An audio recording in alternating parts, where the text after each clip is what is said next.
Yo, what's poppin', everybody? We back once again with the crew to talk about all the anime, all the gaming, all the nerd culture, none of the bullshit. Let me introduce y'all to my incredible co-hosts. We've got the Black Daredevil and the secret weapon of no-level cap, Terrence Flowers. What's going on, Terrence? Things are good. I started watching Shangri-La. I quite like it. I think it's a fun show. I'm on episode 4, I think, and so far it's both hilarious and the action is well done. So it's one of those anime that I'm gonna continue to enjoy for this season. So yeah, in terms of anime, that's what I've been doing. Okay, I like that. Next up, we've got One Punch Man, the master of combos, Devin Butts. What's good, Devin?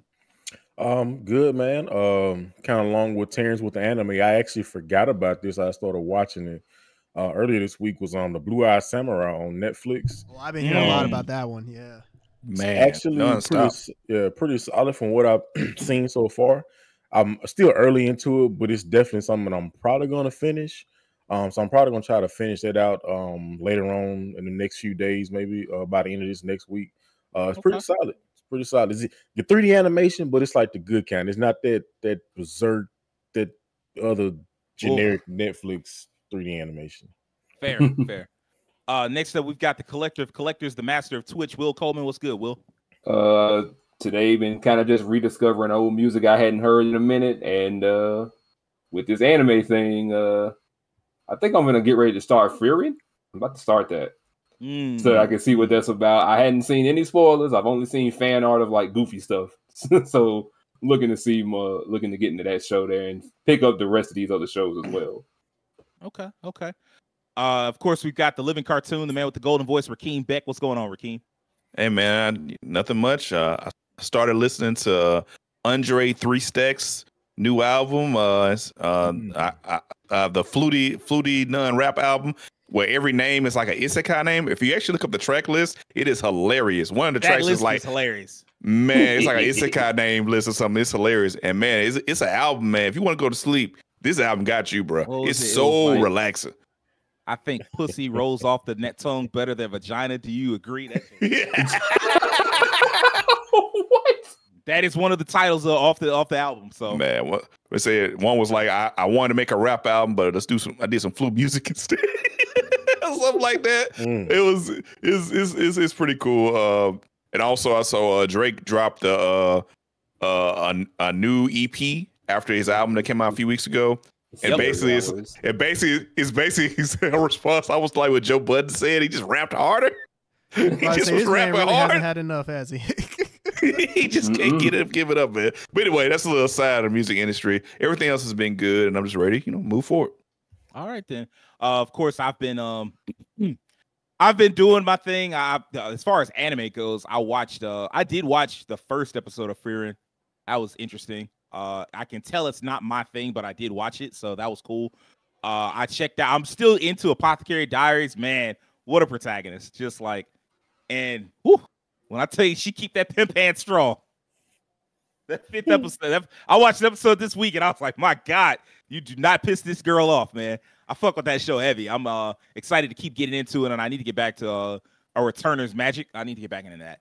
Other than that, if you didn't know, No Level Cap goes live every Monday morning. We're on YouTube for video fans, but if you prefer the audio version, we're live on Spotify as well. We've also, of course, started game streaming Thursday or Friday nights around 8 to 9 Central. You'll find me, Rakeem, Devin playing video games together, getting into the world of Lost Judgment, the world of Yakuza. So there you go. As you can see, it's on the screen already. This week, we're talking about the Game Awards. We're talking about the Game Awards nominations, like right before we're 3 weeks out from the Game Awards proper. So I thought it'd be a great time for us to go ahead and get into it and see, what we thought was going to win. How I would like for us to do this is I don't want to hear what you think is going to win. Let me rephrase that. I want to hear what you think is going to win. And then if you can fit it in, because we do got a lot of categories we need to hit, you can tell me what you want to win, but like be realistic about what you think is going to win. I will say before we jump into it, I know a lot of people don't have a lot to say about this particular one. Best sim strategy. It's a real, like, you can tell to some extent that with these, they're not always getting the best answers. because this selection is kind of cheeks, and there's just no reason for Jagged Alliance and Age of Wonders to not be on this list. I don't know. Not to mention last year we had like a strategy boom. We did. There's like so many more strategy games now. So I don't know. I don't know what happened there, and that it's unfortunate, but that's just sometimes it's how it is. But yeah, let's just go ahead and get into it. We're not gonna start with Game of the Year. I don't know why that's at the front. They're not even gonna do that when they do the show. So we're gonna start with most anticipated game. This is gonna lead into next year, of course. Most anticipated game, recognizing an announced game that has demonstrably illustrated potential to push the gaming medium forward. I don't know about all that bullshit. The nominations are Final Fantasy VII Rebirth, Hades 2, Like a Dragon Infinite Wealth, Star Wars Outlaws, and Tekken 8. For this one, actually, I think we all have the same answer. Terrence, go ahead. For me, Final Fantasy VII Rebirth. That just is easily the most anticipated out of these. I mean, I'm looking forward to Tekken 8 and Hades 2. Like, those are cool. Like, all of these are cool, but out of all of them, for me, yeah, Final Fantasy VII, hands down. Okay. Will, what do you think? Just like Terrence said, all of these are like great choices to look forward to coming in the next year. Like, you have no reason to complain about nothing not being out. It's all there. But for me, Final Fantasy VII Rebirth, I'm waiting on that, hands down. That is the one that's Devin, what do you think is gonna win this? It ain't nothing to me, man. You already know. You already know what I'm finna say, man. Final Fantasy VII, baby. And I really want to just, I'm almost certain that this is probably just going to be the definitive answer for most people. It's going to be probably between that or Hades, but FF7, man. Come on, man. Come on. This might be the game that make me buy a PS5. That's a strong comment. That's a strong vote. Man. Rakeem, what do you think is going to win, man? It's most likely going to be Rebirth. Final Fantasy VII's just impact on the industry is too large. And personally, it's definitely mine. Even though I love all these games as well, especially Tekken 8, Hades 2, Star Wars Outlaws. You already know I'm a Star Wars fan. Even as a Star Wars fan. For you, you probably do mess with all 5 of these. Pretty much all of these. So, Rebirth is the most anticipated, but pretty much all of them I want to touch at some point. For me, that was phrased wrong. It's okay. I felt so good.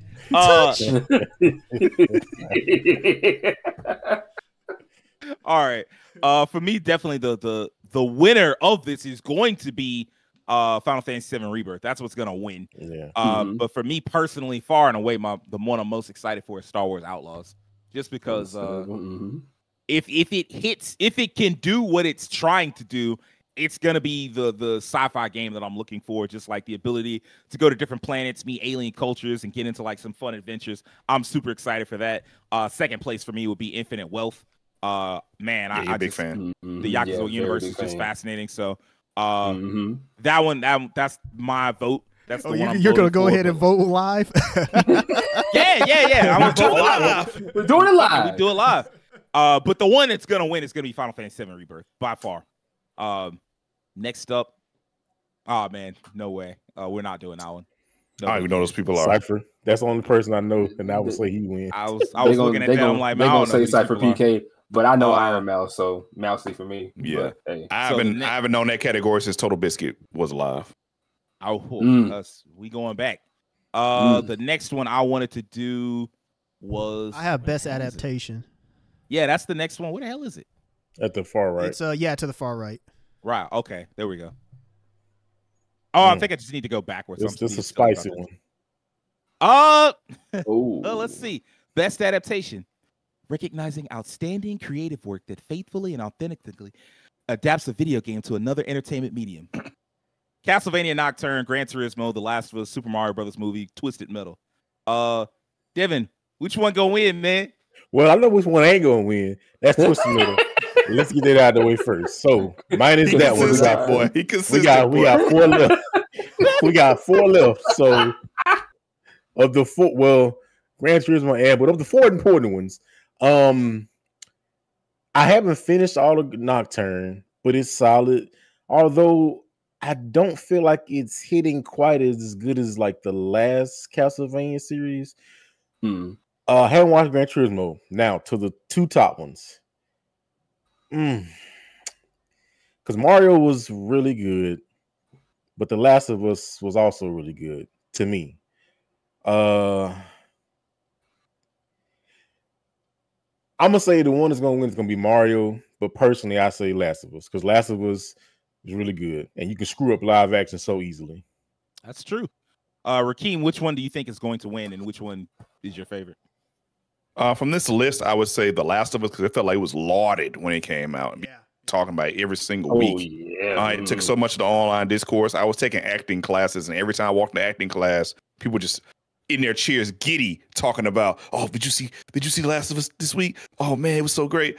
So personally, I feel like The Last of Us is probably going to win. I actually want Super Mario Brothers movie to win because I'm all for video game adaptations. Still going forward with movies like Mario and Sonic, and now we're getting the Zelda adaptation. Hey, let's just pump those out, baby. So I personally actually like Super Mario Brothers because that's of these. I've watched some of Nocturne. I think it's solid. I haven't finished it. Super Mario Brothers movie is the only one that I've completed completely, and I enjoy it. So I'm gonna say I want Super Mario Brothers movie, but I believe Last of Us is going to win. Okay. Terrence, which one do you think is gonna win? There's not a shadow of doubt in my mind that The Last of Us is going to win. It's easily the one out of all these that, like, people who don't even play video games watch this and got into the series because of it. Like, if that doesn't cause this to win, I don't know what will. Like, the Mario Bros. Movie, that was super popular, don't get me wrong, but The Last of Us, like you all said, was talked about every single week, has top-tier talent in it. People watched it like it was just any other TV series, and that's what you need a video game adaptation to be, something that draws in people not only in the game sphere, but also people outside of the game sphere. I watched Gran Turismo. It was actually a very solid movie. It was a fun movie. Mario Bros. Movie is a solid movie as well. I haven't watched Nocturne just yet, and Twisted Metal, I haven't watched that. But yeah, out of all these, I think Last of Us will, without question, be the winner. If it doesn't win, then Super Mario Bros. Will win. Yeah. Will, what about you, man? I'm definitely seeing Last of Us walking away with this, even though every time I see something Last of Us related, I'm going to always say, turn that shit off. But The Last of Us. At least be honest. I'll be honest. Hey, bro. man. I'm gonna be honest. They won't let that shit go, man. Like, They they've been won't. spamming the fuck out of The Last of Us, so I understand where you're coming from. So, yeah, Last of Us is taking it, but if it doesn't take it, I would love to see Super Mario get it. I follow along with the rest of y'all. The Last of Us is obviously going to be the one that wins it. It's just, it's Super Mario Brothers movie is like popular, but like there's a difference between being popular and critically acclaimed.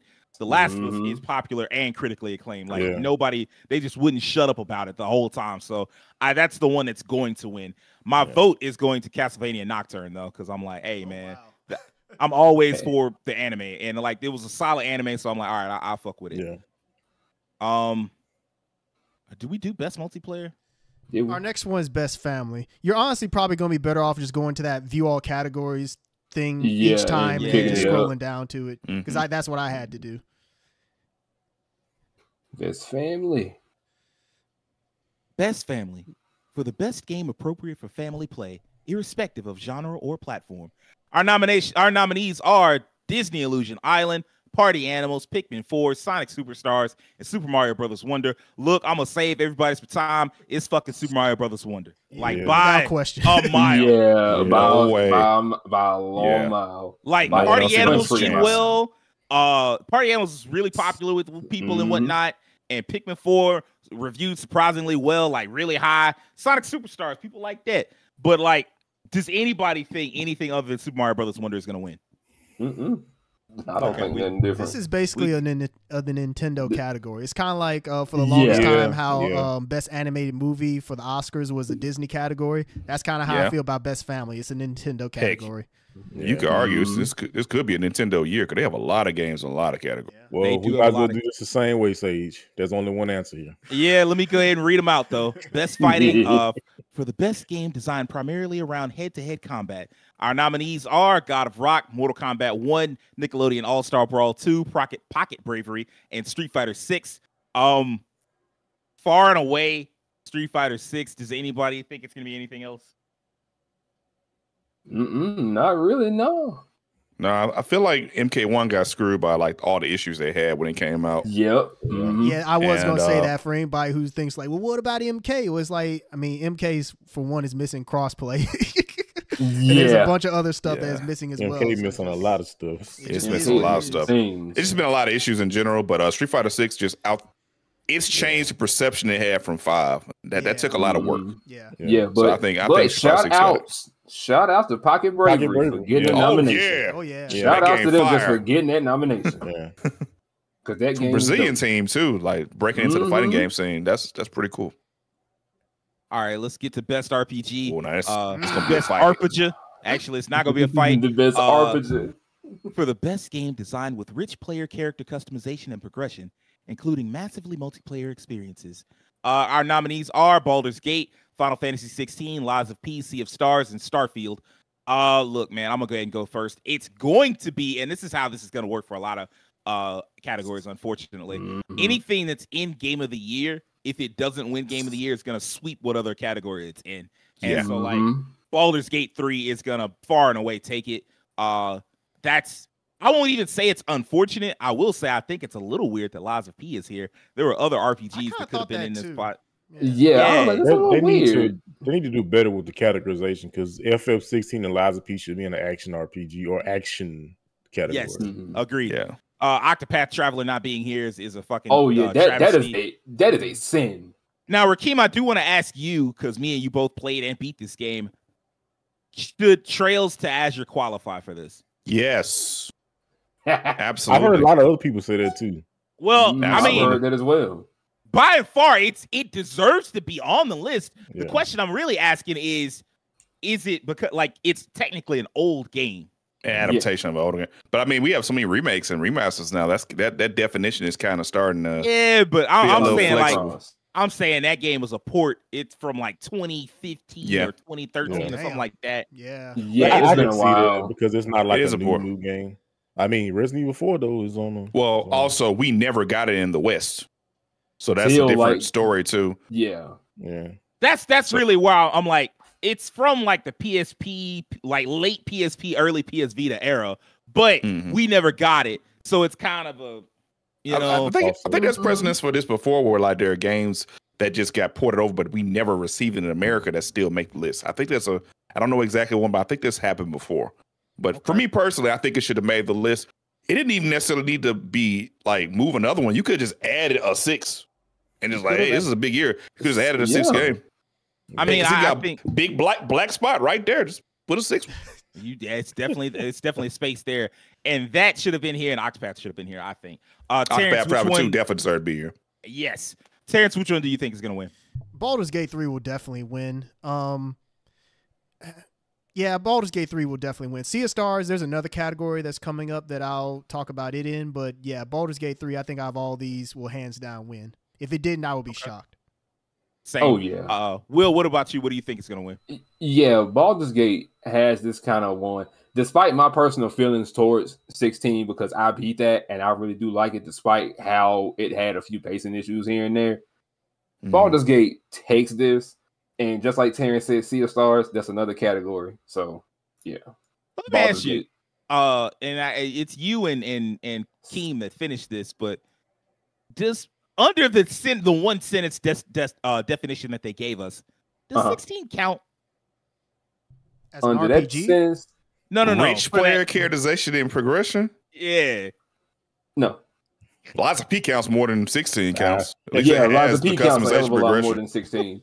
And that's just me being honest. I feel like it's legacy that puts Final Fantasy 16 I in was this just going to category. say Final the Fantasy has always been considered an RPG, and just by extension, 16 is just going to be tossed in that category. I mean, I mean, the developers themselves, they called it RPG. In fact, they went out of their way to say like, no, there's ain't no JRPG. In fact, we hate that term. So you know what? Yeah, the JRPG. I'm gonna keep it a buck. They should have shut up on that. Like, I understand like the other implications, but as far as like, you don't qualify to be a Western RPG because like Western RPGs have way deeper customization and all that stuff. And like you was like, you don't need all of that. So I want to say real quick, if FF16 had been like the equivalent of Witcher, which I thought it was going to be, I thought it was going to be more like The Witcher, I would say, okay, you could put it here. But if they'd have actually put this in action, I think it would have given FF16 a better chance of actually winning a category. Because it should be in an action game. But now they just put it up here like it's not even really, I don't know. They put it up here based on names. So yeah, just the names. Oh, Final Fantasy is like this. So I guess that takes me to you, Devin. Which one do you think is gonna win? Man, I got to give the Starfield, man. It's changed the genre. No, I can't even finish that sentence. Let me stop. Devin, you never even played Starfield. I mean, I have it, but I also know that it ain't quite what people thought it was gonna be. Hey, man, it's too late. I already won. I won Final Fantasy Critic. It's too late. It's probably gonna be Baldur's Gate. Yeah, I mean, like it had crazy numbers. I mean, everybody loved the game. It did extremely well. My personal would be Sea of Stars. I feel like Sea of Stars should be right on the heels of Baldur's Gate. That is, I'm not gonna say the best RPG I've ever played, but it's damn near perfection. Like that is a heck of an RPG. Like my personal game of the year.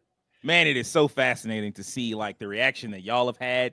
And then like I got like a notification on my phone to like because I'm subscribed to like the Reddit JRPG subreddit. And it was just like, am I the only person that doesn't like Sea of Stars? And it was like just hundreds of comments, people just shitting on that game. And I'm like, wow, what the fuck is going on? Like I've never seen like such a usually I'm like, man, usually it's just like universal, but it seems like it's a little more split than I would have thought. Still, I'm gonna ride with y'all because I know y'all and I don't know the motherfuckers on Reddit. Them motherfuckers on Reddit are just doing. And then they just say another. They just doing what they doing. Facts. They just whoever said this was a bad game, they AI. They not real people. They AI. They the answer. Nah, they chat GPT. Yeah, that's chat GPT. And the GPT stand for the T stand for trash. Wow. Yeah. Rakeem, what about you, man? What do you think is gonna win? So I actually had the pleasure of playing Baldur's Gate, FF16, and Sea of Stars. I completed FF16, still playing Sea of Stars, and still playing Baldur's Gate. But I'm playing Baldur's Gate with my brother, like multiplayer, kind of not really fully in, just kind of playing here and there, and with some friends too. Man, it's going to be Baldur's Gate. Larian Studios has been making really, really good RPGs for a while now, and it's just been hit after hit after hit, and this has been like a wave it's basically what happened with Elden Ring. Like they had these small hits with like Divinity, then Divinity 2 was bigger, and this one just knocked it out of the park. It almost felt like it was inevitable because they just kept having these high quality RPGs with unique and interesting systems, and they had things they were doing that no one else was doing. Like there's a lot of RPGs that have split screen and online multiplayer. You can just play the whole game with your friends. And a regular fully 50, 100 RPG. That's a very unique experience to them. So kudos to Larian Studios. I've been a big fan of them. That's my brother's favorite like RPG series is like Divinity. So seeing them get this far is amazing. I really enjoy FF16, but I kind of did want Baldur's Gate 3 to win because I feel like this is like the cherry on top to like good, consistent game making for like a decade that they put work into. And I've loved their previous works, and I like this game too. I just haven't played it as much because I play everything, so I don't ever finish anything. But I did like Baldur's Gate 3. I think it's an excellent game. I like Sea of Stars as well. I like FF16 as well. Baldur's Gate 3 is a very unique experience, and it's a strong, good RPG. So, yeah. I still feel like Liza P got hold too, because it should also be in the action category because that's a great game. I hadn't finished it, but it's a great game. I'll say that in regards to Baldur's Gate 3, I think also a thing that needs to be considered is that I think this is going to be the standard for a lot of these style of RPGs going forward. Like, I hope not. Yeah. I mean, in terms of like, well, I mean, there was that whole conversation earlier this year about how like developers felt some type of way about Baldur's Gate 3 because it was like you all can't expect this game to be, like. Well, it's to be like the thing is like this, like Rakeem said, this is the product of like a decade worth of like testing and retesting and like improving on your systems and like adding on to like everybody's not gonna have that. And they've done a lot of crowdfunding. This game spent years in early access. Like when it first launched, it was a 70. That should tell you something. Like when it first launched in early access, they did a review. It was a 70. And like they had the resources, the money, the time to just keep developing it and turn it into like a 96. So I guess that's what I mean. I mean, I don't mean literally every single thing they did is what every single studio should do. I guess what I mean is like how good this game is like the standard in terms of what developers should be looking at. It's like an example. It's like a pillar of the genre that it's in right now. Oh yeah, is what I mean. Witcher 3 did. Yeah, it is absolutely that. It is going to be the thing everybody looks at going forward for sure. Yeah. Next up, best action adventure. For the best action adventure game combining combat with traversal and puzzle solving. Man, this is upsetting. Yeah, this category is rough. Yeah, it is. I can tell you what's going to win, and I can tell you what I want to win. Alan Wake 2, Marvel Spider-Man 2, Resident Evil 4, Star Wars Jedi Survivor, The Legend of Zelda: Tears of the Kingdom. Rakeem, which one do you think is going to win? I think Tears of the Kingdom is going to win because it's freaking Zelda and it had such a big impact when it came out. What I want to win, I have not completed Spider-Man 2 yet, but I am really enjoying it and playing it all the time. Jedi Survivor, I loved, but it had a myriad of like technical issues that kind of... That's what's going to hold it back. That's going to hold it back. And the reception to it on PC specifically, was like not very good. But personally, I would like Marvel Spider-Man 2 to win the category. But I feel like Zelda's going to win the category. I think even when we started this year, we said Zelda was going to either win Game of the Year or sweep other categories. And I feel like this is definitely a category it can win. Yeah, definitely. I'm gonna say Zelda for probable vote, and then personal Marvel Spider-Man 2. All right, Devin, which one do you think is gonna win?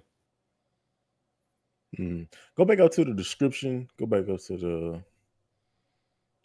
Okay, it's just combining combat traversal. Man, there's two of these I can think that are doing those things really well. Puzzle solving, I think Alan Wake could be pretty good, but I don't know about the combat as being as engaging.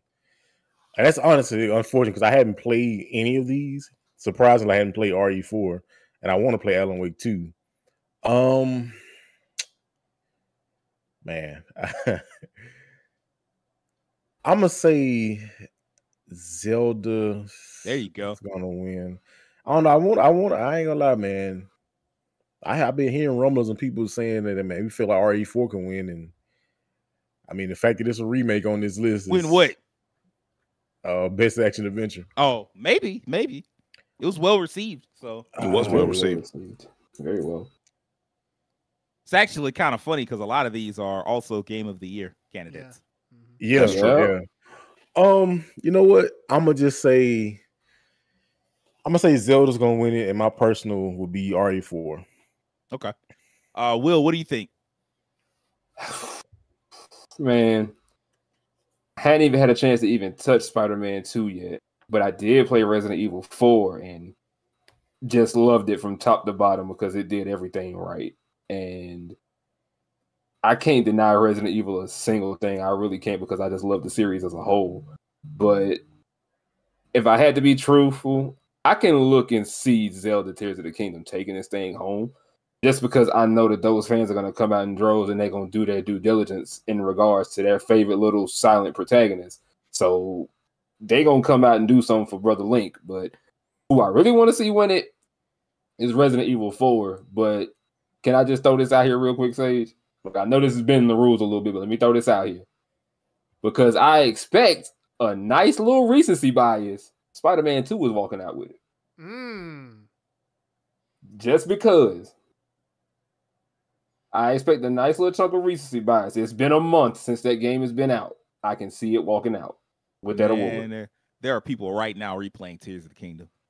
I don't care about them. This is my opinion. Their opinion and their hands on their Switch Joy-Cons ain't got shit to do with what I'm talking about here. Recency bias. Talk your shit. Recency bias says Spider-Man 2 walks out with the trophy. If Legend of Zelda walks out with it, cool. But other than that, I said for recency bias, Peter and Miles are web slinging out of the theater with it. I like it. I've heard that game has some like technical issues. Did you experience any of those with your King? I experienced like one bug, like in the Mysterio level. That was about it. Okay, I keep hearing a lot of talk about like the game has some. I think there was some stuff they fixed, to my understanding. Okay. Yeah, it was small stuff. People fixed it, and people posted also shit. Just also there was a literal like a serious motivated group of Xbox crazies who were trying to downplay the game on purpose. So you have to be very careful with the splitting that information. What I heard was from people that actually played the game. Like, not okay. Because I was about to say, if you talking about them people, them X-heads, they was doing it. I experienced like one bug on one level, and that was it. Terrence, where do you stand, bro? Honestly, when it comes to action and adventure, I do think Zelda will take this. I just think that it combines both those elements. All the things that this category is about, I think that Zelda just nails all that 10 out of 10. Not saying that these other games don't deserve it in some way, but I just think Zelda stands above them, and I think it's the one that's going to win. Zelda is the one that's going to win. It's not even going to be close. Definitely the one that I care, but I don't care about Zelda at all. And I mean, like, quite frankly, it just thanks to like some of the new things they've done movement wise, it does fit. But like when they say combining combat with traversal and puzzle solving, I'm like, man, this goddamn Spider-Man 2. I seen the traversal in that game, boy. It's something else, man. Like, and that might be the most fun traversing like an open world I've ever seen. So like that's the one I want to win. That's the one I'm voting for, but it's definitely going to be Tears of the Kingdom 2 win. And here we go. Best action game. Now this one should be interesting. Yeah. Best action game. For the best game in the action genre, focused primarily on combat. Armored Core 6, Fires of Rubicon, Dead Island 2, Ghost Runner 2, Hi-Fi Rush, Remnant 2. Rakeem, you seem pretty excited. Which one do you think is going to win? Oh, so this is a category where I played a couple of these games, Armored Core 6 and Remnant 2 primarily. As far as the feel of combat and the movement and like the action, Armored Core 6 got that knocked out the park. Like, it is incredibly tight, really good, great customization, a lot of variety, amazing boss fights, interactions. That would be my runaway for what I want personally. As far as what I think will win, actually might be Hi-Fi Rush. I feel like that was a very unique experience. I felt like it took up a good conversation in the beginning of the year, and people seem to really, really like it, and it's a standout. So I would say Hi-Fi Rush. I also really enjoyed Remnant 2, and they had like really cool elements and good action, a lot of customization. But between the two, I feel like Hi-Fi Rush and Armored Core 6 really stand out. Ghost Runner 2 I haven't played, so I can't give really a strong opinion about that. I heard it was good as well. But I think Hi-Fi Rush is going to win. I want Armored Core 6 to win personally. Okay. Devin, what do you think is going to win? Hi-Fi Rush. So quick. Man, that's a heck of a game, man. I want this game to get something this year because this game was too good. I know I heard something about it was like some award, like best Xbox game. It was like Starfield. I'm like, man, you can get this lie out of here. But yeah, I think Hi-Fi Rush. I've seen Armored Core. I ain't gonna lie. I've seen it. There's some action going on. I can't lie.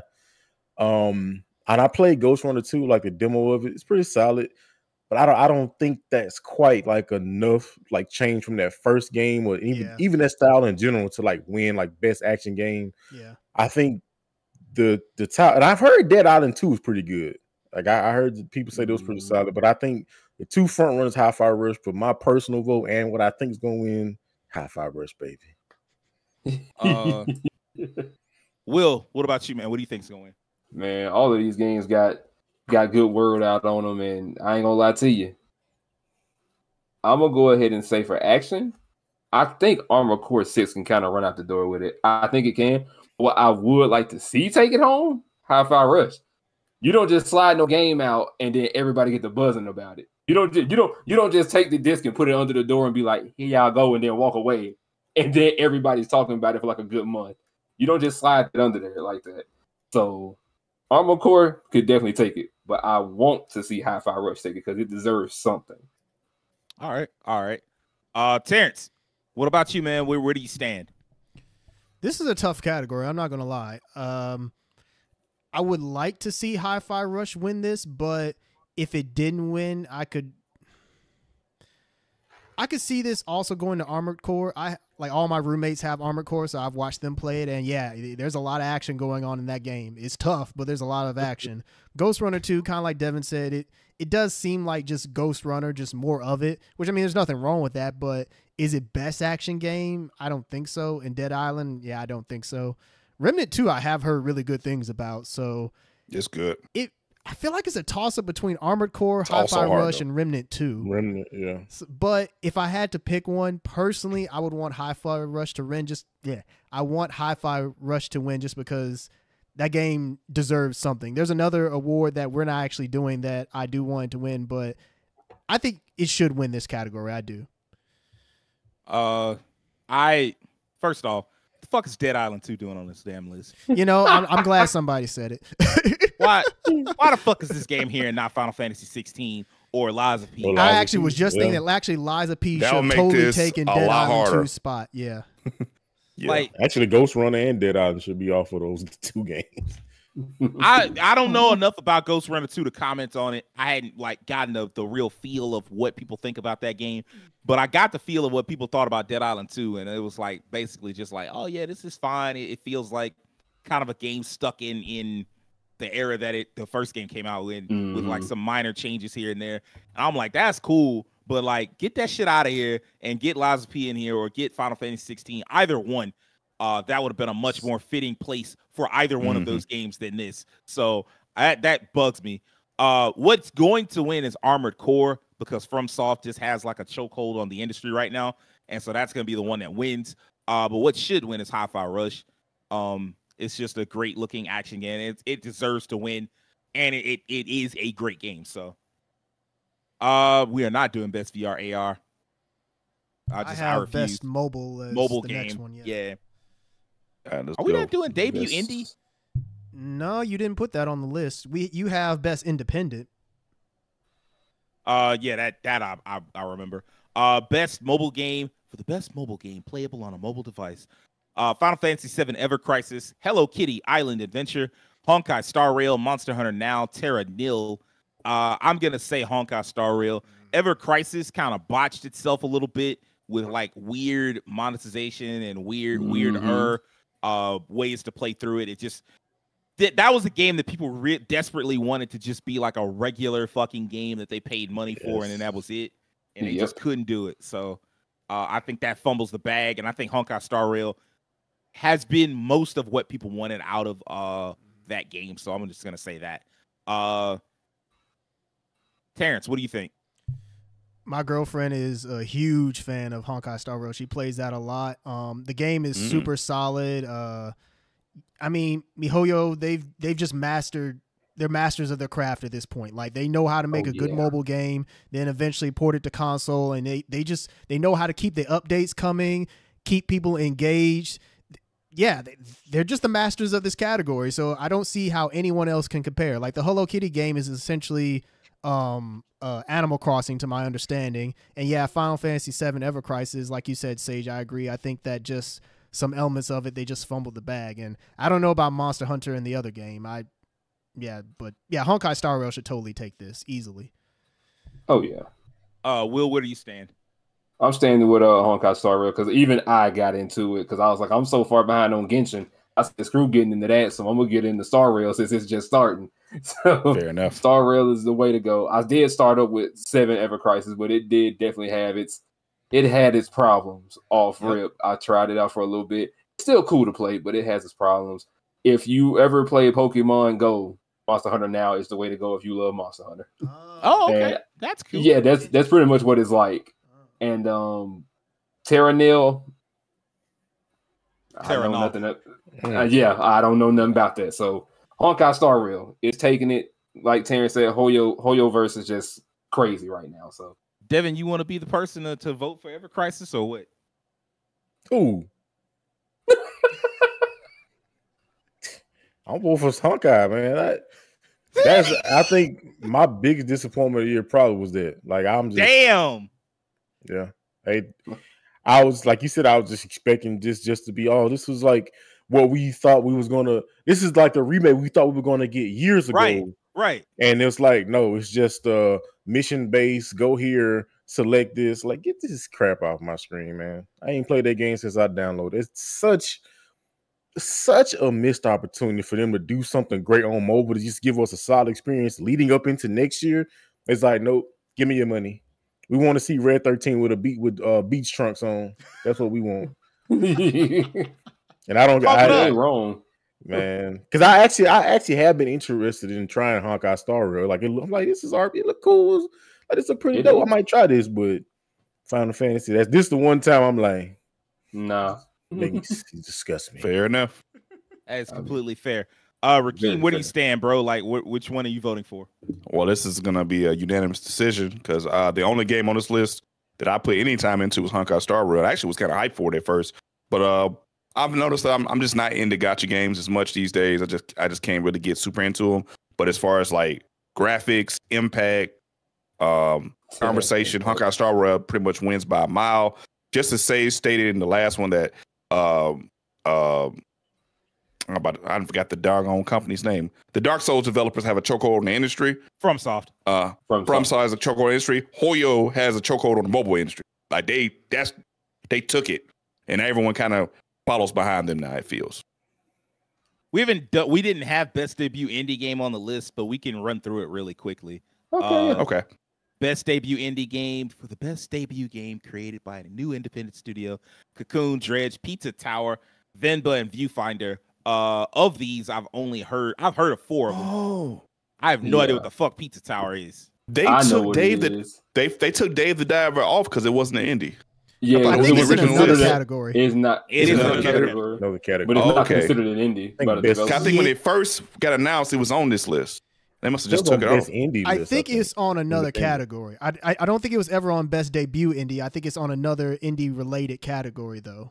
Oh, okay. It's yeah, not but even you indie, are right. There was a controversy about the fact that it's classified as an indie when it's like, no, this game has money behind it. Yeah. Yeah, like we paid. I think Cocoon is probably going to take this one. It came out, got like super high reviews. I wanted Viewfinder because it was a really cool concept. But like it turned out that it as good as it wasn't enough to like, it didn't elevate to be worth like a full title. I think it's more of an experience. Well, it's solid. Like I think I drafted it in Fantasy Critic, and I think it got like 83, 84, somewhere in there.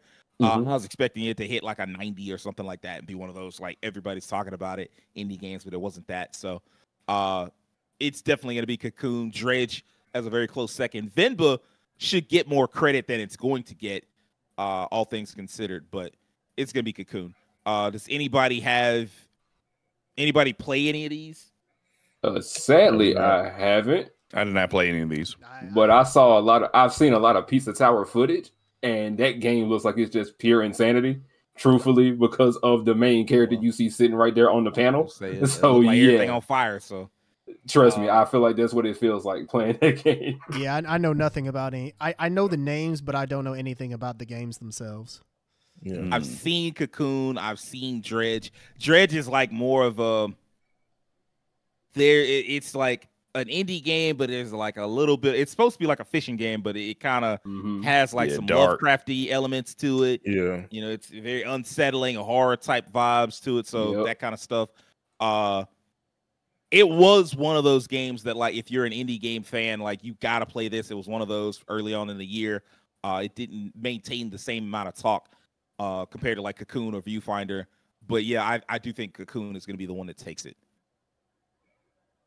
Sorry, Pizza Tower.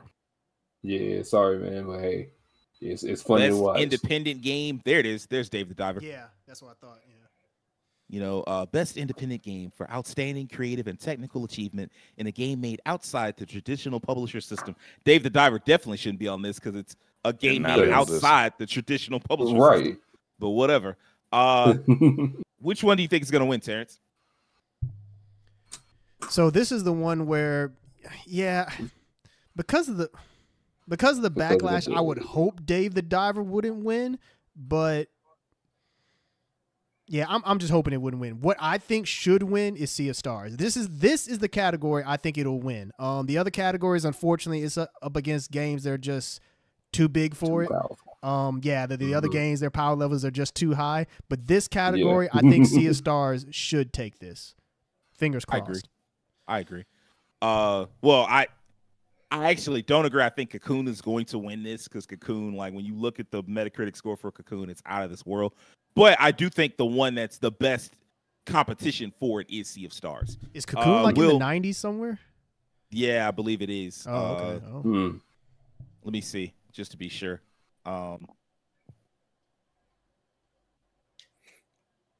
Will, which one do you think is going to win? Well, truthfully, I know what I want to win. Goddamn Sea of Stars. Because I'm sorry, you don't put out, I say this all the time, I say something like this all the time, but you don't put no game out like that and it just hits the ground running faster than Sonic ever could. So I'm just saying, Sea of Stars, I want to see that take this home for real. I really do. Like, that's my game right there. Sea of Stars. I stand corrected. Oh, okay. And then if for those that are curious, actually, oh wow! 88. So tied. About the same. So same. So that was pretty close. So it's gonna be a close. It's gonna be a close run between those two then. Yep. Devin, I think I know what answer you gonna give me. The only answer there is, man, SOS, man. I've actually I remember SOS. I remember hearing about Cocoon and seeing it, and it looked cool to me. And I went and saw some footage. I'm like, okay, I remember this game. This is something I actually do want to play. But man, that Sea of Stars, and I'm an RPG fan, like hardcore. Mm-hmm. Sea of Stars, man, I just don't see, bro, that game. Like, I can't find the words, man. Look, I'm giving y'all Sea of Stars. It's just kind of a fuck you to Reddit. So there you go. Rakeem, which one do you think is gonna take it, man? Same. I'm an RPG fan. That's the only game on this list I've played, and I really enjoy Sea of Stars so far. So I gotta give it Sea of Stars, and I like Sabotage Studio as a studio as well. So hopefully they win this. Okay. Mm-hmm. Let's see. I think next year for Indie is gonna be really interesting. Oh, definitely. Best ongoing game. Awarded to a game for outstanding development of ongoing content that evolves the player experience over time. Apex Legends, Cyberpunk 2077, Final Fantasy 14, Fortnite, and Genshin Impact. Will, where do you stand, bro? It's a very interesting. I halfway want to do the Final Fantasy 14 thing, but I ain't gonna do it this time. I'm gonna leave it alone. But I'm gonna leave it alone this time. But this is kind of hard because I play Apex, I play 14, and I play Fortnite. And between those three, for ongoing, I'm not gonna lie, I will have to give this to 14. It'll be a close battle between 14 and Fortnite because Fortnite just went back to the OG map now. You can finally find yourself at Flush Factory and Tilted and Tomato. You can find yourself all of these old places from way back then. But 14 continues to expand that game beyond where you thought it would stop. Like, I thought we was done. Then they put out a brand new theme expansion that's coming out next year.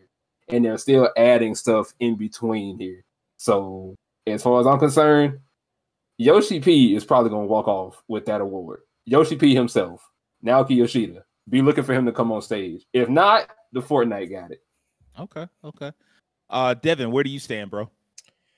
I'm about to say Fortnite, man. Like this little reboot they did, and them numbers they was hitting. Oh yeah, bro. 5 million concurrent, bro. That's I want to give a shout out to FL14 as well. I haven't been following it as much, but I know that game ever since this reboot, it's just been flourishing insanely well. Mm-hmm.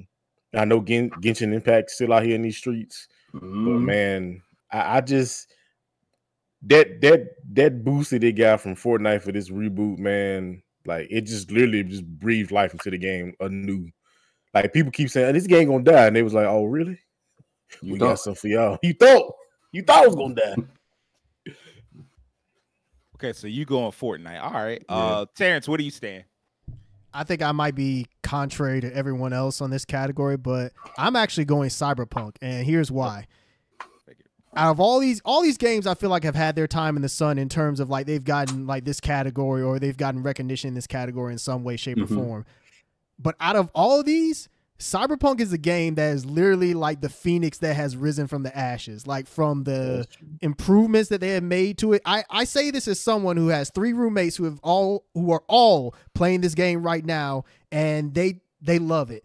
And all the improvements that they've made since like the game came out, and then with the new expansion that's come out, like that game is completely different, and the perception on it is like total 180 from what it was before. And for that, I think that it should win this category, but it might go to one of the other ones just because, I mean, those are the big multiplayer games. It might go to Fortnite just because, yeah, like Devin said, that one had a big resurgence with the update that they did to it. But me personally, I think Cyberpunk should win this just because out of all these, it's done like the most work to really turn everything around. It arguably did what Final Fantasy 14 did years ago. Okay. Okay. Rakeem, where do you stand? Yeah, it's actually weird for me because like it's interesting seeing Cyberpunk on this list because it's the only single player game on this list that isn't designed inherently for a multiplayer experience, or it really wasn't designed to be something that's like added to constantly. It's just like major patches or major improvements here and there, and in the expansion, I thought I'd rather see it on best DLC or expansion, which I think it is with Phantom Liberty, right? So honestly, I'm leaning towards what Terrence said, only because it just feels like the Cyberpunk DLC was just really relevant for the time it is this right now. And the other ones, except for the Fortnite update, that was crazy. The other ones, ongoing wise, like they've been a stable for so long, it feels like they've kind of like, I don't know, not kind of plateaued a little bit as far as like conversation and things going on until like the next expansions or big updates happen. I feel like Cyberpunk was the one that came and like really made an impact this year with Phantom Liberty and the big updates that they had. And the update they had like around the time they had the anime came out last year too. So from there to now, they have made a lot of improvements, and there are some big. Even I played it recently, like a few weeks ago. I got back into playing a little bit. So I think I actually kind of would like Cyberpunk to win this, but I think the one that might win this would probably be Fortnite, like everyone said, because they had that big update recently that had a lot of concurrent players. Man, y'all don't get this fuck ass. We gonna go back to year one ass update. That's the best we got. Like that, we ain't got no new ideas. We just gonna go back to the same shit we was doing in 2017. You don't get that shit the fuck up out of here. Man, if Fortnite went on, be actually a little heated, because already people getting tired of it, and they already like all them peak user, all of that shit already dropping like a motherfucker. So I'm already like, man, get out of here. The one that is going to win is Cyberpunk, actually. Like, I know what Terrence was saying, but like the reality is like Cyberpunk, and I guess it depends. If it comes down to the fans, it's going to be Cyberpunk and a walk, because they always wanted Cyberpunk to be good. Yeah. Like, you can forget all the YouTube people and all the angry comments and all that. People always wanted that game to be good. And now that it's kind of sort of living up to what people thought it was going to be when they first hyped it up, now everybody's like, oh, yeah, man, this game is amazing. You got to play it. Phantom Liberty, it's the best game. I've seen a lot of that, like a surprising amount of people just going ape shit about that game. And so, like, I would not be shocked at all. And that's not my vote, but that is what I think is going to win is Cyberpunk 2077, just because people have had such a 180 on it. And ultimately, like, people want it. That, like, everybody loves a redemption story, first off.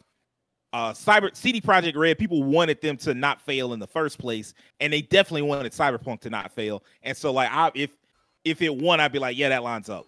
For me though, Genshin Impact is just, they just keep adding shit to it and keep adding shit to it. Now it's on its like fucking 4th continent and shit.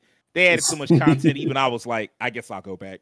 You know, I guess I'll see what they got going. So Cyberpunk's story is very similar to like the No Man's Sky story to me. Yes, very similar. Yes. It's very interesting to see how many of these game redemption stories we're starting to get, where the game comes out and it's like negatively panned, but then over time the developers stick with it and improve it, and it totally 180s somehow. So Right. I wish more developers would stick with their games and just be like, yes, hey man, we can fix this. Like there's some games that you can't fix. Redfall you might not be able to fix. I'm sorry. But like they tried a little something, it didn't work. Like they knew they knew that they weren't going to be able to make that game work the way they thought it would, but other games you can definitely make work, and that's one of them. Like Cyberpunk was one of them, and they figured it out for the most part. Next up, best performance. Awarded to an individual for voiceover acting, motion, and/or performance capture. Hey, look, man, it's gonna be Stringer Bell. That's who it's gonna be. It's gonna be Idris Elba. Stringer Bell, baby. Stringer Bell, bro. If he wins, I will be very disappointed. Not because he's a bad actor in any way, shape, or form, but it just would say a lot about this category, in my opinion. Yeah. I know what you're getting at, and I agree, but I mean, hell, Cameron Monaghan, that man, it says basically the same thing if he were to win, but I don't think he has a shot at winning. Yeah, he's not the one I would want. Well, anyway, I mean, I'll let you get to me, and then I'll give my take. Yeah, I mean, go ahead, Ted. Go ahead.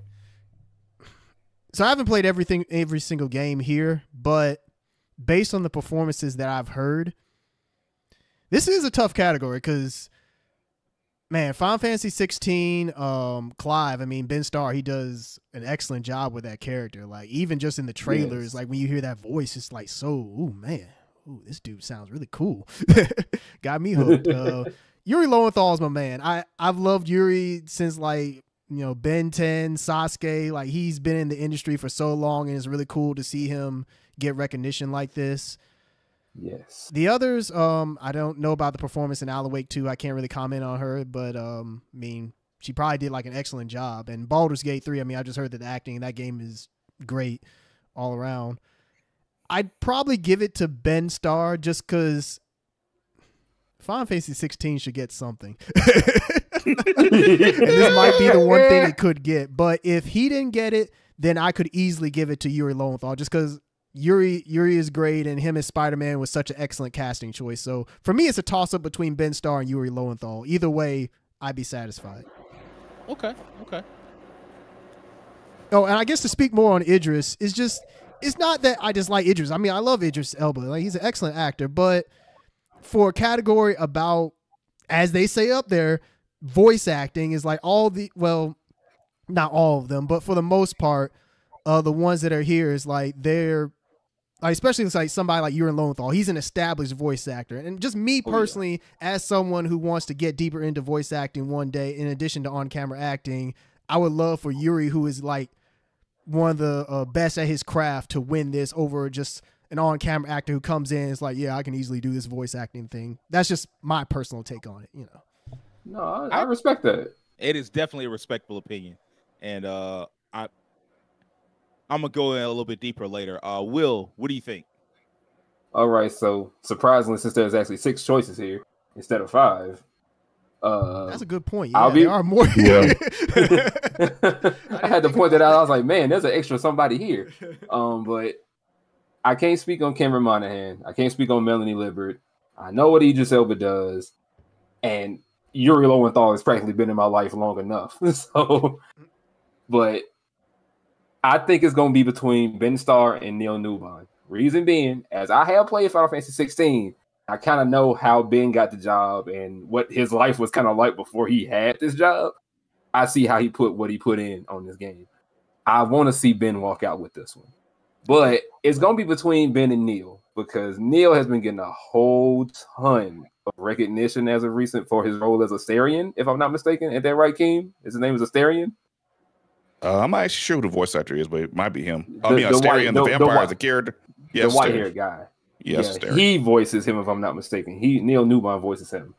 So, and I could see either Neil or Ben taking it, but my vote is going towards Ben, because Ben acted his ass off in that booth. He went in there and shut it down. I want to give that to Ben. But I can see Neil also walking out with it as well. And that's no disrespect to Yuri either, because Yuri ain't no slouch at all. Okay. Rakeem, what do you think, man? Oh, it's gonna be real interesting for me. Because I played 4 of these games. Man, I gotta say, first of all, I was playing Spider-Man the other day, and hearing Yuri as Spider-Man, I was like, bro, it sounded like exactly like the Spider-Man I grew up with, like on animated series as a kid. Like he nailed it. Like I was like, this Spider-Man, bro. Like this it. Like this is about as close you can get. So as far as playing that character, I really liked his performance. Ben Starr did a really good job with Clive, and he was one of the first people I noticed like get recognition specifically for the voice acting on Final Fantasy 16 online a lot. I just kept seeing people talk about like how they liked his take on the character. That character could have easily been stoic and boring, and he is not a boring character. There's a lot of nuance to how he talks, how his inflections, his characterization, how he's like he seems dangerous, but really is like soft and gentle with people. He did a really good job with Clive, so I really enjoyed that performance. Cameron did a good job as well in his role, but for me, it's between Ben and Yuri. I want Ben to win because I really like Clive's character. But it might be Neil Newbon's probably gonna win this because people fucking love Asterion like a lot. People do fuck with Asterion heavy. Devin, what do you think, man? Yeah. It blew out my ears there for a minute. You came in. You came in kind of spicy. Is my mic okay? You No, might need to turn it down a little bit. You have gained mics or something. You have gained well. Yeah. You have gained well. You need to turn it down, bro. Turn it down a little bit, my brother. God, I don't know what happened. You came in like a school intercom. Man, I was wondering why I was hearing this man's PC or whatever that is. I'm like, what's that vacuum sound? This man microphone said Bun Kai.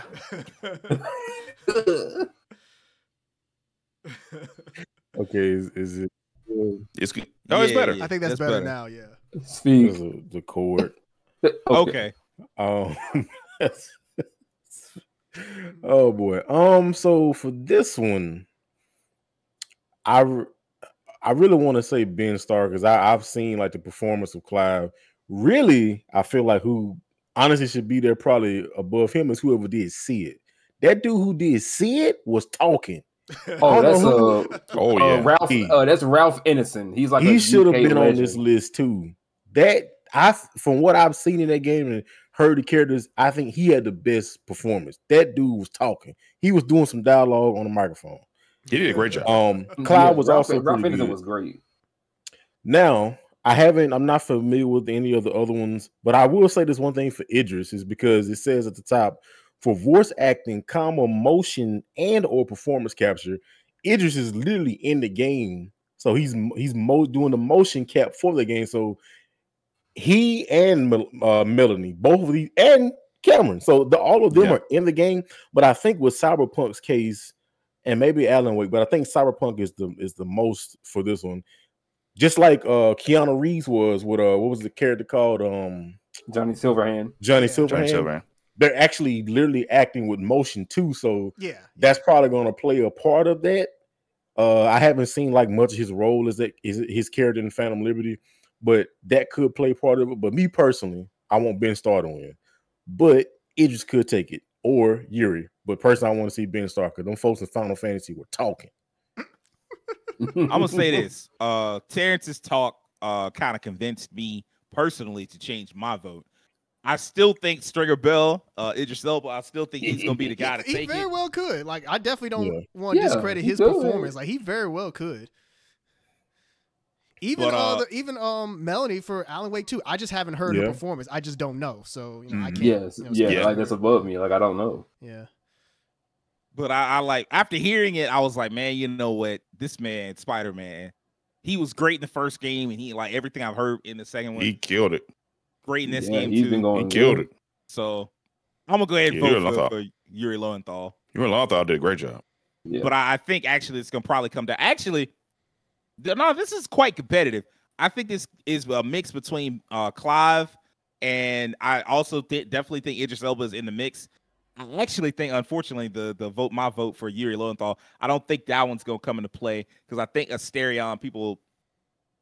Asterion. Baldur's Gate is just Baldur's Gate. Right. I would honestly, if he won, like I that'd be totally fine to me. I'll say this, that category is very interesting in that it's very interesting to see how we're going in the industry where you're having like these top tier on camera actors coming in and they're on the same level as like voice actors that have been in the game for quite a while, or even like newer voice actors. It's just really, cool. So either way, I think that category is a very competitive one, probably the most competitive one that we've talked so far. Look, here we go. This one gonna be a goddamn ripoff. I'm mad already looking at it. Best score in music. For outstanding music, inclusive of score, original song, and/or licensed soundtrack. Look, man, it should be Hi-Fi Rush. All right. Should be. Yeah, it should be. But the whole game built around music. God dang it! Like it should be Hi-Fi Rush. And I don't know what Alan Wake 2 here. Alan Wake 2 might have good music, and I'm not gonna hate on it. But like I don't know, horror games always. I'm like, Well, I say for this one, real quick. Audio design, it should definitely be Hi-Fi Rush. Without a shadow of a doubt. That's actually, I was going to speak on that. I was going to say audio design. That's the one that I think Hi-Fi Rush should, without question, win. Now, this one I would say kind of maybe could talk. I've heard some FF16 music, and I'm like, that music kind of hidden. Lame. That boy Masayoshi Soken was in that studio. He put his fingers to the keyboard. And once he got done, wasn't no studio. He just left the rubble behind. That's soaking right there. That's some heat that couple. That was heat that music, boy. Okay, so it sounds like y'all think Final Fantasy 16 should be the winner. Actually, I'll tell you how I answer here. Personally, within my heart, Masayoshi Soken, that guy there, amazing. I want him to win that. But I can't sit up here and deny Hi-Fi Rush. Can't do that. I can't deny Hi-Fi Rush. I'm sorry. So Hi-Fi Rush will walk out. But personally, within me, FF16. Okay. I think Terrence, go ahead. I'll just say that I do have FF16 picked for this category. I think Hi-Fi Rush should just win the other audio category, design. Like audio design. Mm-hmm. Like I think that's the one that it should win in without question. But this one for like best score, I think this is going to go to Final Fantasy 16. And this is also another case where I think this is also another case where 16 has to win something. And I think this is the category it should win. So okay. All right, Rakeem, where do you stand? Oh man, you already know, bro. That theme song was in my head for like 3 months. I couldn't get that song out. But that so soundtrack, that's parts of it that like every time I hear the music, I can see the scenes in my head from the soundtrack because like they killed that. They got that like because this game had to embrace a level of scale that other Final Fantasies don't normally have to embrace throughout the entire game. Because sometimes you get to a scale at the end of a Final Fantasy game. This was like that from the beginning because you're dealing with like godlike creatures of epic proportions all the time. So the music had to kind of match that tone, and they killed that shit. There's no point, like everything's like lands when it's supposed to. The soft parts are soft, dynamic music with the combat, the boss themes, the themes of different characters. There's a good variety of it. It's an amazing soundtrack. I can't deny it. And another thing I had to throw out about 16 because I forgot about this part about it because the music just so fucking fire. During the time of him doing this work for Final Fantasy 14 and working on 16, did y'all know that man was sitting up in a hospital bed fighting cancer? Damn. What? Yes, he was fighting cancer while making this music. He was in his bed fighting cancer and working on that music. Say said, "I let's go ahead and give it to him." Give it to him, man. Give it to him. Man, he wanted it, bro. Yeah, he wanted it. I was gonna say Trails to Azure because I mean that soundtrack was busting. That soundtrack was also fire. It's not on here, but man, that soundtrack it's not on there, but it's good. All the Trails soundtracks always be fire. I don't know what it is. Falcom sound team just be getting it going. Devin, where do you stand? Actually, if I do want to say that Sea of Stars should be on there. I can't fathom why Sea of Stars is not on this list. I'm just mind blown by that. But it's not on here. So I kind of hate that I haven't played Alan Wake 2 because I feel like Alan Wake 2 could probably have some pretty good music. But I feel like that's more of an atmospheric game. So it's you know. But when you hear score, that's like just like epic orchestral. And that's usually Final Fantasy. I haven't heard much of Baldur's Gate. Again, with Hi-Fi Rush, I love it. Yeah, I think that the audio design, but throughout the game, I remember the game having really good soundtracks that I was bobbing my head to, but it was just like I was just enthralled in how the design of the music was in everything, like the sound. So that's why I say audio design, but I think FF16 got this one. All right, we stand pretty much united on this one. So, oh yeah, we're getting into the big ones now. Best art direction for outstanding creative and/or technical achievement in artistic design and animation. This Alan Wake is 2, gonna be rough. Hi-Fi Rush, Lies of P, so. Super Mario Brothers Wonder, Tears of the Kingdom. This is art one direction. of the ones. This is rough. Devin, I'm gonna pass it to you, man. What you got to say? I was gonna say pass it to the dude that draw. There's one answer for this one. High to the fire to the rush. Now, don't get me wrong. I've seen there's some great set pieces. I love the design of Alan Wake. It looks really good, just like the crazy, that Remedy style, just crazy stuff happening. They mixing the real life live action stuff with the gameplay. Phenomenal. Lies of P looks great. It's got that Bloodborne style. It's like now it's like almost a steampunk with like this Victorian. This just looks beautiful. Mario Wonder, it's got that typical Mario style with like a little different, some crazy stuff going on. People transforming, the stage transforming. But Hi-Fi Rush is literally an anime. You're playing in animation. You're literally, and that you can't say that about many games nowadays. Not most games do not look like Hi-Fi Rush nowadays. Very few. This game, like what you see on that thumbnail, that's how the game looks and plays. Like when you're playing it, you're literally, it's like an interactive animation or movie. So I think for that alone, it's got to win best art direction. So okay. Will, where do you stand? Man, I ain't gonna lie, man. Devin might have just sold me on Hi-Fi Rush. Yeah. It is truthfully, because I mean, I could have easily looked at this and been like, you know what, Mario gonna mess around or run off with it, or Legend of Zelda gonna run off with it. But Devin's right, bro. What you see right there is what you're gonna get in the game. And how can you deny a game that's giving you exactly what it is on the box? Hi-Fi Rush. All right, okay. Rakeem, what do you think it's gonna win? As far as art direction, the one that always stood out to me was actually Lies of P. When I first saw the game, like I remember when I first saw the first trailer for the game, I was like, "Whoa, what is?" Like it really stands out, like the combination of like this mechanical background, life is this dark kind of world, kind of twisted. The scenery where you kind of like you see stuff like subway stations and like things are like messed up in certain areas. Like it has a really cool artistic direction. For Geppetto stuff and stuff like that too, like and like mixing in the elements like fairy tales in between that. I kind of really like the art direction of Lies of P. So I think I would personally like that one to win.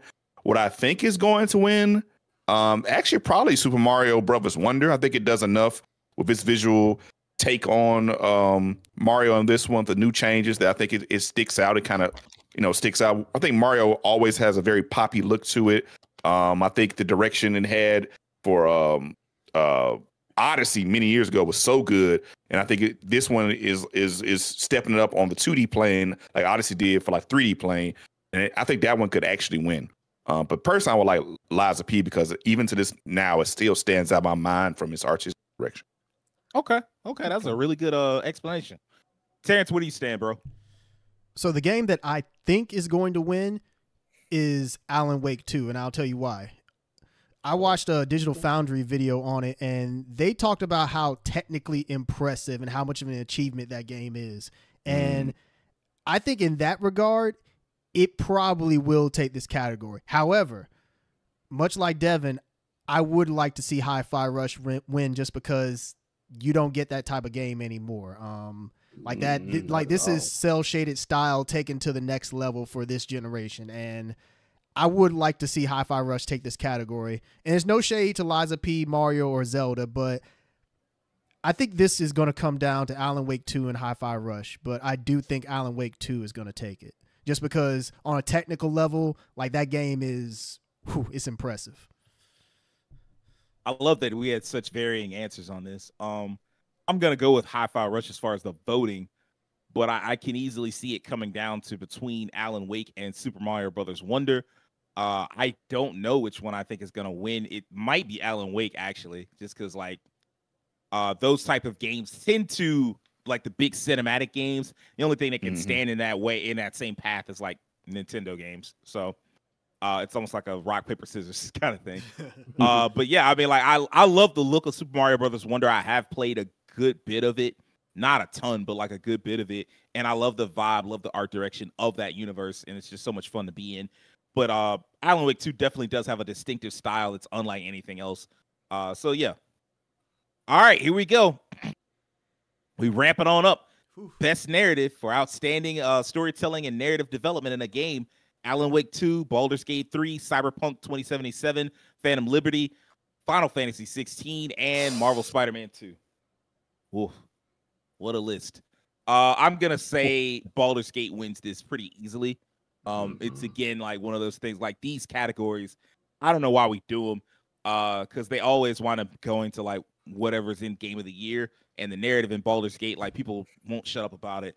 Even though fortunately, nobody's spoiling things, but, like, they just talk about it a lot as far as, like, how good of a story it is. So I think it's going to be Baldur's Gate that wins. Rakeem, where do you stand? Yeah, when I saw this mentally, my brain went like, okay, well, everything on the left side of the screens was actually going to be in competition. The right side of the screen is more gameplay focused. Left side of the screen more narrative focused. Personally, I think I would like Baldur's Gate 3 to win because it's an epic story. It's multiplicative different directions you could take to it. But I will say Alan Wake 2 is more of that traditional narrative cinematic story that people kind of like when they want to focus on narrative stuff. And I think even when you go against an epic story, sometimes a more concise, more focused story can win out if that's the focus of the game. And that could be enough for some people to kind of be swayed towards Alan Wake, whereas Baldur's Gate 3 is more of a fantasy story. It's more out there. It's more outrageous, crazy stuff going on. Alan Wake is probably more focused. It's going for Elder's doing some stuff with, of course, the mental elements of Alan Wake that it's always done. But I feel like I would like Baldur's Gate 3 to win, but I think Alan Wake 2 can win this category in narrative. I think it's possible. Okay. Will, where do you stand, brother? Definitely I'm seeing Baldur's Gate kind of take it, but Alan Wake 2. Now, I haven't gotten into those games not once, but I know people love them for that story that they can present and those elements that King mentioned. So there's a fight here to be had between Baldur's Gate and Alan Wake 2. So, but I see Baldur's Gate kind of walking away with it. All right. Okay. Devin, where do you think it's going to win? Again, I wish I had played this before, but I definitely want to play this probably in the next few weeks, or at least before the year's out. Yeah. I'm gonna say Alan Wake is gonna take this, and I'm gonna say convincingly, because this is literally a story about a narrator that has a book that's being narrated, and in such an interesting way. Like the gameplay is based around the narrative, like it's happening as he's writing and stuff that's changing. Like the story is coming to life, and again, like I said, like with Remedies, like they're crazy where they like flesh out these things. Like almost a lot of this game kind of reminds me of The Evil Within, like with the crazy like set pieces and stuff happening. Again, like they meld like what's happening with him in the game, and then they like switch to this like what's the word, live action. And there's actually the director, I think, of the game is in the game. So it's like there's some Inception level stuff going on in this game. Like the person like that actually worked on the game is in the game as a character, as himself. So I don't know. I personally think Alan Wake got this. I mean, Baldur's Gate probably could be a good shot for this, but I think Alan Wake got this one. Okay. Terrence, what about you, man? I'm gonna be short. I'm leaning really in the same direction as everyone else. That this is a toss up between Alan Wake 2 and Baldur's Gate 3. I want to lean more towards Alan Wake 2 just because it took so long for that game to come out. And for fans finally to get the game that they wanted. I mean, I guess you could say the same thing about Baldur's Gate. It took so long for it to come out.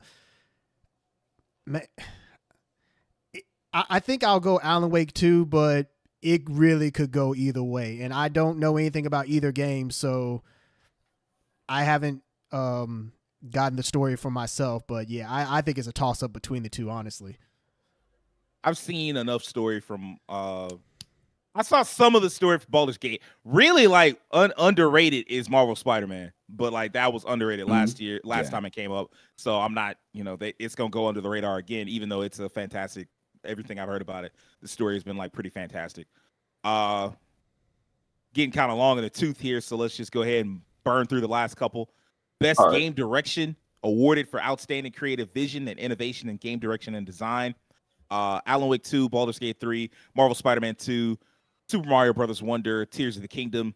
Best game direction. That is hard. This one's a challenge. Not for me. This is a challenge. Okay, well, it's not for you then, Devin. Let's talk about it. Talk about it. Go. Again, Alan Wake.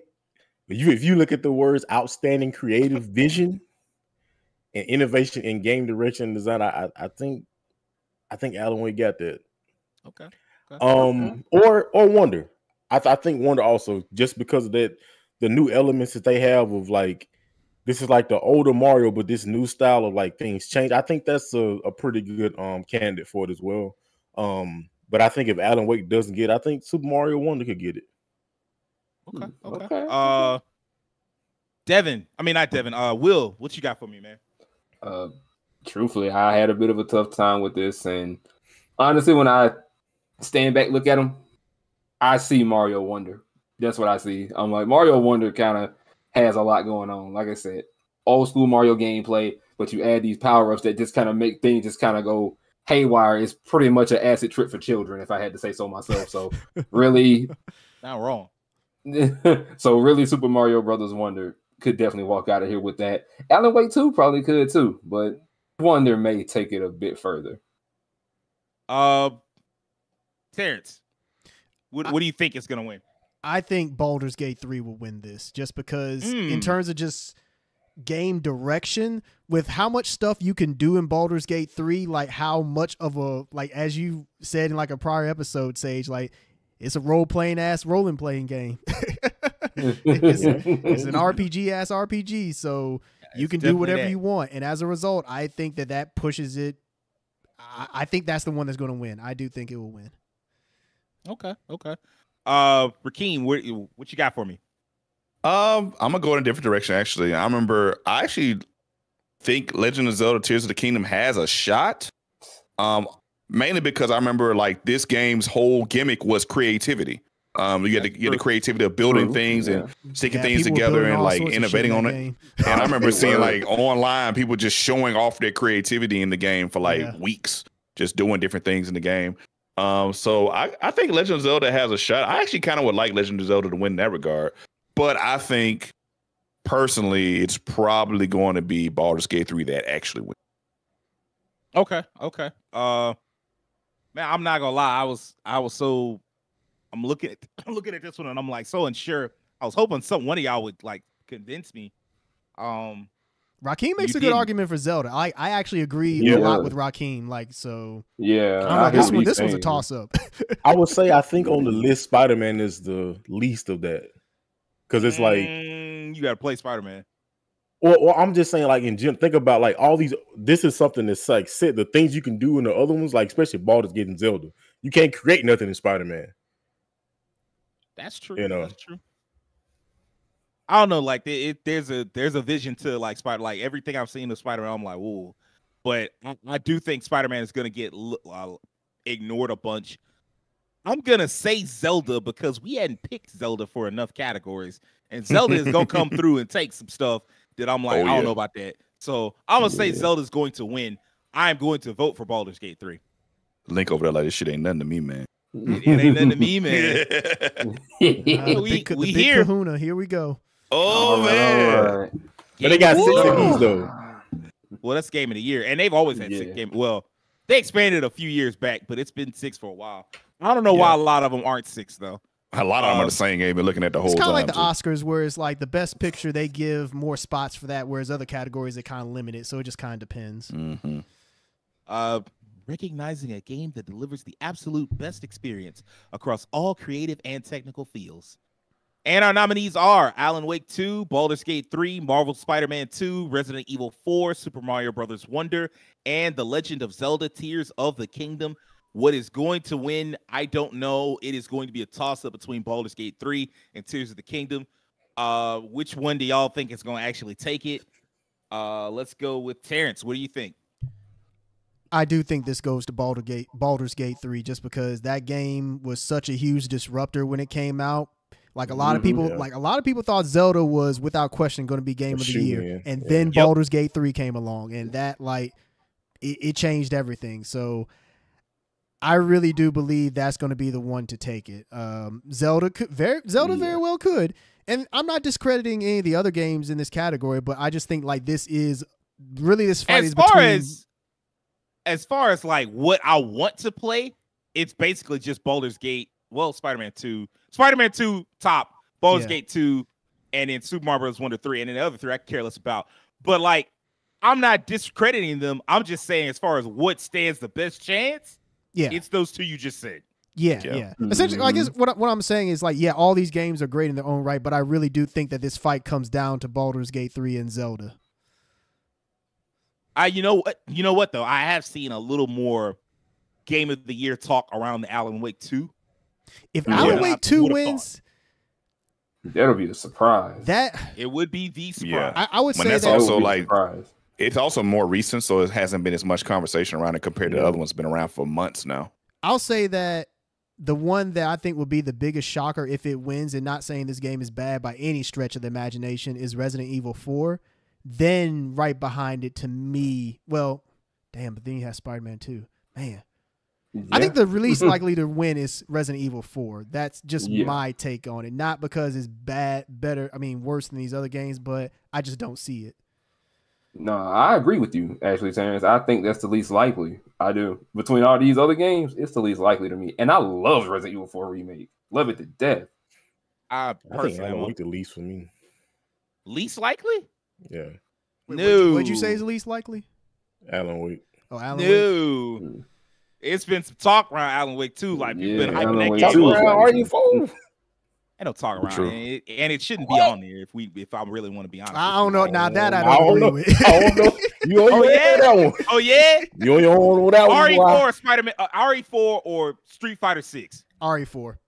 RE4. Street Fighter 6. I just do not see that being fighting games. They just don't really. That's not what I'm asking. That's not what I'm asking. Which one would you rather have on here? RE4. RE4. Okay. It'll be RE4. So Street Fighter. I know what you're getting at, but we get RE4 is okay, so for RE4 to come along in 2005 and reinvent things the way they did, and then the remake to come along and be just as good, that's a lot. That's a feat in of itself, truthfully. I don't want to hear no more about fighting games deserve to be on here. No, they don't, because y'all all said to a man, the Street Fighter over Resident Evil over Street Fighter, and Street Fighter was the one that it did everything right, checked all the boxes, did everything people wanted, and y'all still RE4. So, I mean, in a year like this, it just wasn't going to happen. Maybe in any other year where we didn't have such strong, nominees, maybe, but not this year. RE4, and I'm like, this is a remake of a game that already came out. So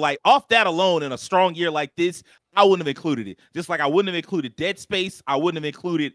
There's a couple other remakes that came out this year. Star Ocean. None of that shit. I'm just not putting them here because it's this is such a strong year, and it's disrespectful to take a game that's already well received, and all you really got to do is not fuck it up. Which, to be fair, a lot of studios do fuck it up, but all you really got to do is just not fuck up, and you got another hit. And so I'm man, I'm not putting no remakes in this bitch. None of them. I just have to respectfully disagree on that one. That's all. You say what?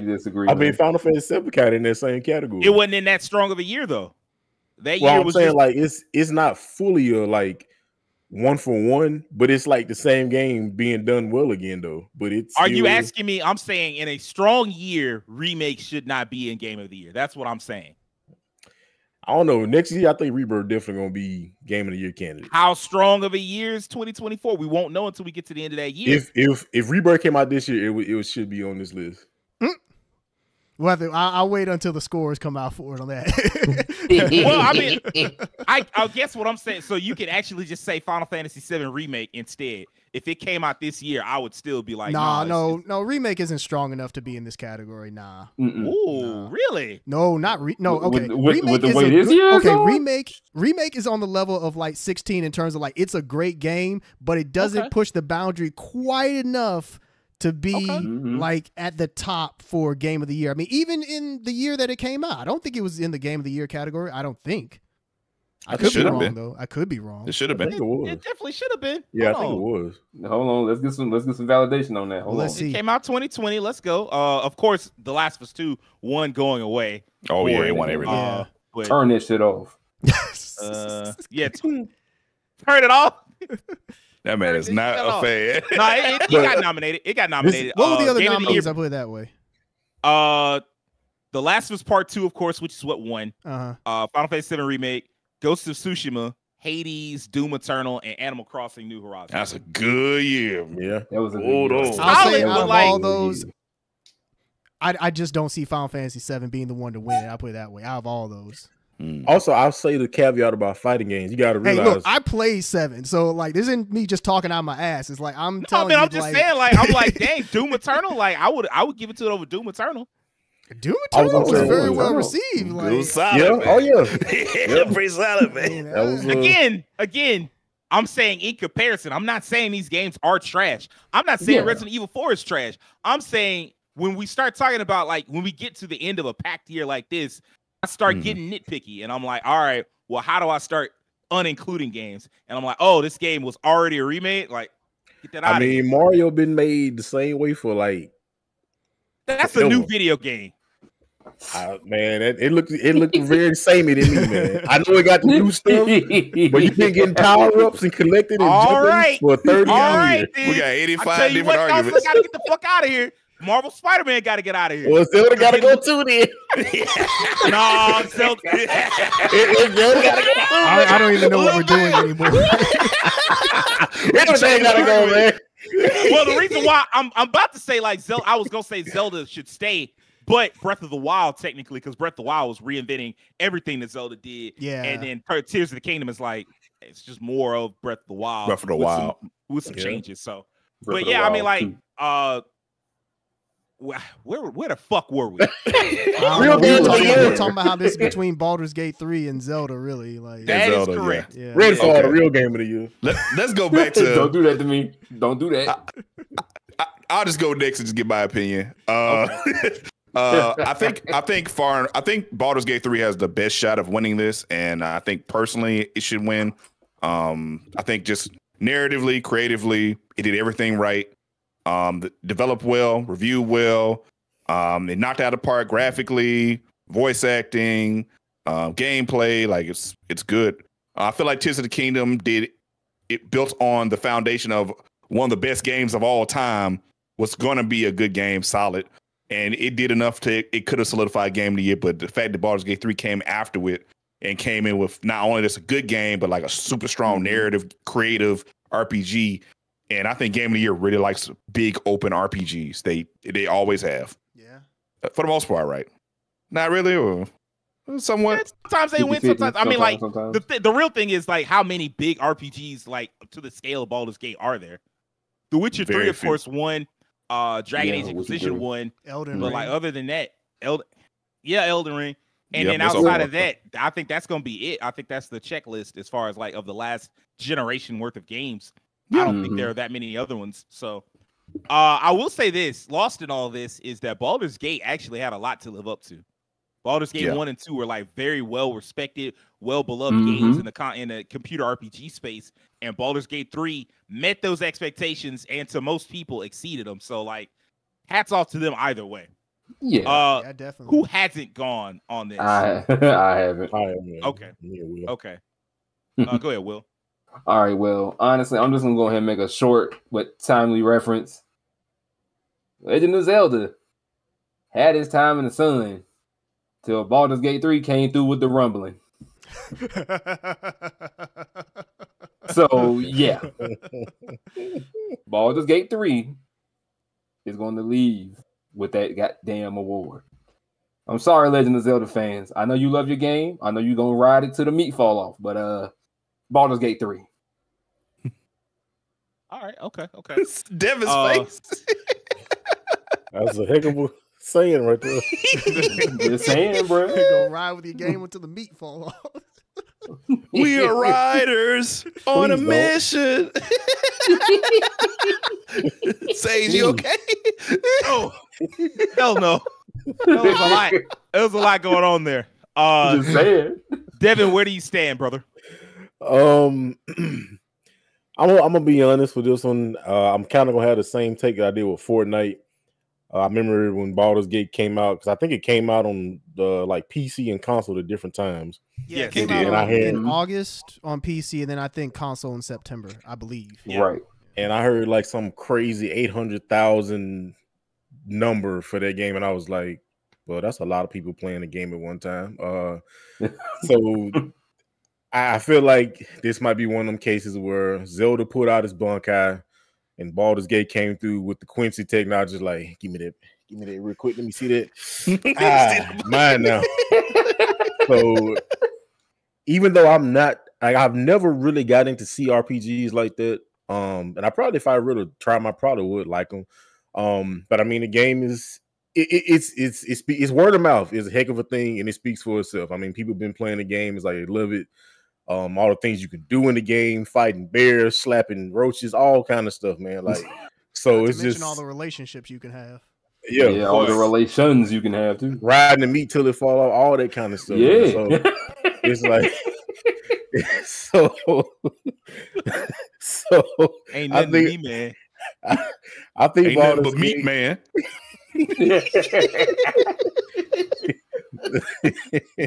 So I think BG3, I think it's got it, man. Oh my god. Well, aside from all these fighting game fans proving that they fucking traitors and don't actually believe in that genre like that. No, this is Kelly out here. Because most people, the percentage of people that play fighting games is really kind of small compared to the overall gaming sector. Hey, look. I didn't ask y'all what y'all thought would. It wouldn't even be there regardless. I didn't ask what y'all thought would win. I asked, did y'all think it should be there? And I said, like, look, of the 6, the weak link was Resident Evil 4. And y'all was like, nah, fuck that. Resident Evil 4 was Street Fighter 6. And I'm like, oh, well, I mean, I guess it's, I mean, if they had a 7th spot, sure, stick Street Fighter 6 in there. Ain't no 7. Yeah, I'm saying they don't. So, ain't no 7. Yeah. Well, the reason why I'm saying no 7 is because, hell, all of other spots we was looking at, we was like, why can't this get a 6-spot game of the year? Got 6. Now we get the game of the year. We and like, the performance. Why don't this have like 7 or 8 or something? Like, what's going on? But no, all jokes aside, all bullshit aside, I'm still torn. Like, there's a part of me, like, I'm voting for Baldur's Gate 3, and I want Baldur's Gate 3 to win more than anything. And because like that's the one that I'm like, this has the best chance of winning over Tears of the Kingdom. And the reason why I want it to win over Tears of the Kingdom is because it just Tears of the Kingdom, like, it felt like it was just anointed going into the year of like, oh, this is absolutely positively going to be game of the year and nothing else is going to come close. And like when Baldur's Gate 3 came out and got all that press and like all the positive response, both from critics and fans alike, I was like, fuck yes, competition. I don't want to hear none of this. Like, I just hate when it's just like a foregone conclusion. Like last year, it was basically just a foregone conclusion that Elden Ring was the Elden Ring show. Yeah. Like, from February. I'm like, man, this is so boring. Like, you gonna tell me that the game of the year discussion is already over with? That's not fun.